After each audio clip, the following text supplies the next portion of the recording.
ప్రభాస్ గారు ఇప్పుడు కొత్తగా యాక్ట్ చేస్తున్న మూవీ సాలార్ 2. అయితే ప్రభాస్ గారు ఈ సాలార్ 2 మూవీకి ముందు లాస్ట్ యాక్ట్ చేసిన మూవీ కల్కి. అయితే కల్కి మూవీ రిలీజ్ అయ్యి 1 ఇయర్ అయిపోయింది. అయితే కల్కి మూవీ రిలీజ్ అయ్యి మంచి హిట్ అయింది. అయితే కల్కి మూవీతో ప్రభాస్ గారికి ఒక మంచి హిట్ వచ్చింది. అయితే ప్రభాస్ గారు కల్కి మూవీ రిలీజ్ తర్వాత 1 ఇయర్ టైం గ్యాప్ తీసుకొని ఇప్పుడు మళ్ళీ ఈ సాలార్ 2 మూవీలో యాక్ట్ చేస్తున్నారు ప్రభాస్ గారు. చూడాలి ప్రభాస్ గారికి ఈ సాలార్ 2 మూవీతో కూడా ఇంకొక మంచి హిట్ తనకి వస్తుందా లేదా అనేది మనం ఈ సాలార్ 2 మూవీ రిలీజ్ అయ్యాక చూడాలి.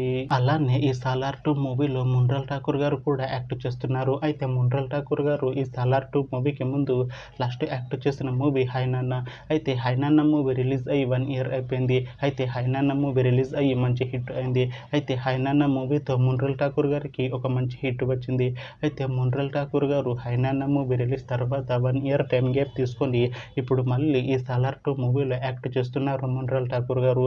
చూడాలి మున్రల్ ఠాకూర్ గారికి ఈ సాలార్ 2 మూవీతో కూడా ఇంకొక మంచి హిట్ తనకి వస్తుందా లేదా అనేది మనం ఈ సాలార్ 2 మూవీ రిలీజ్ అయ్యాక చూడాలి.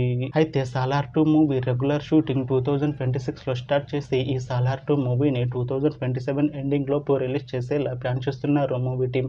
అయితే సాలార్ 2 మూవీ టీం మాత్రం చాలా కాన్ఫిడెంట్గా ఉన్నారు. ఈ సాలార్ 2 మూవీ చాలా పెద్ద హిట్ అవుతుంది అంటున్నారు మూవీ టీం. చూడాలి సాలార్ 2 మూవీ రిలీజ్ అయ్యాక మంచి హిట్ అవుతుందా లేదా అనేది మనం ఈ సాలార్ 2 మూవీ రిలీజ్ అయ్యాక చూడాలి. Thanks for watching this video friends. మీకు ఈ వీడియో నచ్చితే ఈ వీడియోని లైక్ చేయండి. ఇంకా ఇలాంటి మూవీ అప్డేట్స్ కోసం ఈ ఛానల్ని సబ్స్క్రైబ్ చేసుకోండి.